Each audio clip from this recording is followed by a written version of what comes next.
আসসালামু আলাইকুম। প্রিয় দর্শক, জাতীয় সংসদের সাবেক স্পিকার ডক্টর শিরিন শারমিন চৌধুরীকে গ্রেফতার করা হয়েছে। আজ ভোর রাতে, মানে মঙ্গলবার ভোর রাতে আর কি, তাকে ধানমন্ডি থেকে তার এক আত্মীয়ের বাসা থেকে গ্রেফতার করা হয়। 1.5 বছরের বেশি অন্তর্বর্তীকালীন সরকার দায়িত্বে ছিলেন এবং এই বিএনপি সরকার এসেছে 1.5 মাসের একটু বেশি। এই দীর্ঘ সময়ে শিরিন শারমিন চৌধুরীকে খুঁজে পাওয়া যায়নি। যখন তাকে পাওয়া খুব জরুরি ছিল, সেটা কবে?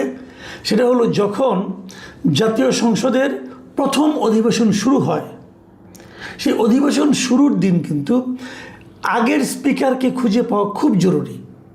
কারণ আমাদের সংবিধানে বলেন, সর্বত্র বলেন, এটা লেখা আছে যে নতুন সংসদ যখন তার যাত্রা শুরু করবে তখন সেই সংসদে সভাপতিত্ব করবেন পূর্ববর্তী সংসদের যিনি স্পিকার ছিলেন তিনি। যদি উনি পদত্যাগও করেন, যেমন শিরিন শারমিন চৌধুরী কিন্তু হাসিনা সরকারের পতনের পর 27 দিনের মাথায় সেপ্টেম্বর মাসেই তিনি কিন্তু পদত্যাগ করেছিলেন, এবং যদি পদত্যাগও করেন তারপরেও নতুন স্পিকার দায়িত্ব না নেওয়া পর্যন্ত আগের স্পিকারই দায়িত্বে আছেন এটা ধরে নেওয়া হয়। এটা কিন্তু আমাদের সংবিধানের একটা ধারা, নিয়ম। আপনি এই নিয়ম ইচ্ছা করলে চেঞ্জ করতে পারবেন না। এখন এই কথাগুলি বারবার সংবিধানের কথা বলছি কেন? আমাদের এই সরকার কিন্তু উঠতে বসতে চলতে ফিরতে সব জায়গায় বিতর্ক করতে, এনসিপি অথবা জামাতকে ঠেকা দিতে, তাদের যুক্তিকে খণ্ডন করতে বারবার তারা কিন্তু সংবিধানের কথা উল্লেখ করেন যে সংবিধানে এটা আছে, সংবিধানে সেটা আছে বলেন, কিন্তু তো সংবিধানে তো এটাও আছে যে আগের সংসদের স্পিকারই প্রথম অধিবেশনটার সভাপতিত্ব করবেন, তার নেতৃত্বে, তার সভাপতিত্বে নতুন স্পিকার নির্বাচিত হবেন এবং নতুন স্পিকার নির্বাচিত হওয়ার পর তার কাছে দায়িত্ব উনি হস্তান্তর করবেন। এটাই নিয়ম, সংবিধানে আছে এটা। তো তখন শিরিন শারমিন চৌধুরীকে খুঁজে পাওয়া যায়নি। উনি কোথায় ছিলেন কেউ জানে না। খোঁজার চেষ্টা হয়েছিল, এই প্রশ্নটা আমি প্রথম দিনই করেছিলাম। চেষ্টা হয়েছিল, হয়নি। এখন হঠাৎ করে পাওয়া গেলো ধানমন্ডিতে উনি আছেন, ওনার সম্ভবত ভাইয়ের বাসায়, যদ্দূর আমি জেনেছি আর কি। যদিও সবাই বলছে আত্মীয়র বাসায়। কীভাবে কী হলো সেটা আরেক নাটক। কোথায় গেলেন, কোথায় আসলেন, এগুলো আরেক নাটক। কারণ সেনাবাহিনীর পক্ষ থেকে একবার একটা তালিকা প্রকাশ করা হয়েছিল যে তাদের কাছে কে কে আশ্রয় নিয়েছিল। সেই তালিকায় শিরিন শারমিন চৌধুরীর নাম ছিল, একদম শুরুতেই ছিল। যাই হোক, সেই নাটকের কথা বাদ রাখলাম। ওনাকে গ্রেফতার করা হয়েছে আজকে ভোর রাতে। আমি দুপুর 1টা পর্যন্ত বিভিন্ন টেলিভিশনে স্ক্রলে দেখছিলাম, বিভিন্ন নিউজ দেখছিলাম, অনলাইন নিউজ দেখছিলাম। দুপুর 1টা পর্যন্ত আমি জানতে পারিনি যে ওনাকে ঠিক পার্টিকুলারলি কোন মামলার অভিযোগে গ্রেপ্তার করা হয়েছে। এটা আমি দুপুর 1টা পর্যন্ত জানতে পারিনি, কিন্তু তারপর গ্রেপ্তার হয়েছে। তার মানে গ্রেফতার করাটা জরুরি ছিল। কোন মামলায় গ্রেপ্তার করা হবে, কোন মামলায় তাকে গ্রেপ্তার করা হলো, এটা তো জনগণের, আমি তো জানতে চাইতে পারি না। আমাকে যে গ্রেপ্তার করছেন, আমার বিরুদ্ধে মামলা আছে, হ্যাঁ আছে, তাহলে কোন মামলায় আমাকে গ্রেপ্তার করলেন? 1টার পরে আমি জানতে পারলাম যে ওনার বিরুদ্ধে, ওনাকে গ্রেপ্তার করা হয়েছে লালবাগের একটা মামলায়, লালবাগের একটা হত্যা মামলা, সেখানে ওনাকে, ওই মামলায় ওনাকে গ্রেপ্তার করা হয়েছে। এবং এটাও জানলাম যে ওনার বিরুদ্ধে 6টা মামলা ছিল, এবং এই 6টা মামলার মধ্যে তিনটা তদন্ত শেষ হয়েছে, এবং 3টার তদন্তেই ফাইনাল রিপোর্ট দেওয়া হয়েছে। ফাইনাল রিপোর্ট মানে বাংলায় বলে চূড়ান্ত প্রতিবেদনের অর্থ হলো যে অভিযোগগুলো ভিত্তিহীন প্রমাণ হয়েছে। বাকি 3টার ভাগ্যে কী আছে বলতে পারবো না। লালবাগের একটা মামলা হয়েছে, রংপুরে একটা মামলা হয়েছে ওনার নামে, এবং সেগুলো হত্যা মামলা। মানে কেউ একজন নিহত হয়েছেন, শিরিন শারমিন চৌধুরী সেই নিহতের সঙ্গে, হত্যার সঙ্গে জড়িত। এই বিষয়গুলো বিশ্বাস করবে কেউ যে একজন স্পিকার রাজধানীতে বসে, যাকে সে চেনে না, জানে না, সেরকম একটা লোককে হত্যা করার জন্য নির্দেশ দিচ্ছে? এরকম একদম মানে কাঁচা, এরকম কাঁচা গল্প কেউ বিশ্বাস করবে সত্য বলে? কেউ করবে? কিন্তু আমাদের এগুলো শোনানো হচ্ছে অনেক। এই ধরনের মামলাগুলো আসলে অন্তর্বর্তীকালীন সরকার তখন করেছিল, আমি মনে করি এক ধরনের প্রতিহিংসা থেকে। সব মামলায় শেখ হাসিনা এক নাম্বার আসামি হতে পারে, শেখ হাসিনা প্রধানমন্ত্রী ছিল হতে পারে, কিন্তু একজন স্পিকার কি এই কাজগুলো করে? স্পিকারের কি সেই প্রশাসনিক ক্ষমতা থাকে একজনকে হত্যা করার জন্য মানে আপনার নির্দেশ দেওয়ার অথবা পরিকল্পনা করার? আমরা বিভিন্ন সময় জানতে পেরেছি শেখ হাসিনা যখন দেশ ছেড়ে চলে যাচ্ছেন অথবা যাওয়ার আগে যখন বিভিন্নভাবে আপনার আন্দোলন দমন করার চেষ্টা করছেন, আমি এখন পর্যন্ত কোনো গল্পে শুনিনি সেখানে শিরিন শারমিন চৌধুরী ছিলেন। তাহলে শেখ হাসিনাকে না জানিয়েই শতপ্রণোদিত হয়ে শিরিন শারমিন চৌধুরী এই হত্যা এই মানুষগুলি যাদের উনি জীবনে দেখেন নাই, চিনেন না, নাম জানেন না, এই লোকগুলিকে হত্যার জন্য নির্দেশ দিয়েছেন। ঠিক আছে, হতে পারে। আমি আমি আমি চট করে কীভাবে বলি, মামলা যখন হয়েছে তদন্ত হবে, আদালতে যাবে, বিচারক শুনবেন দুই পক্ষের কথা, তারপরে তো আলোচনা হবে, তাই না?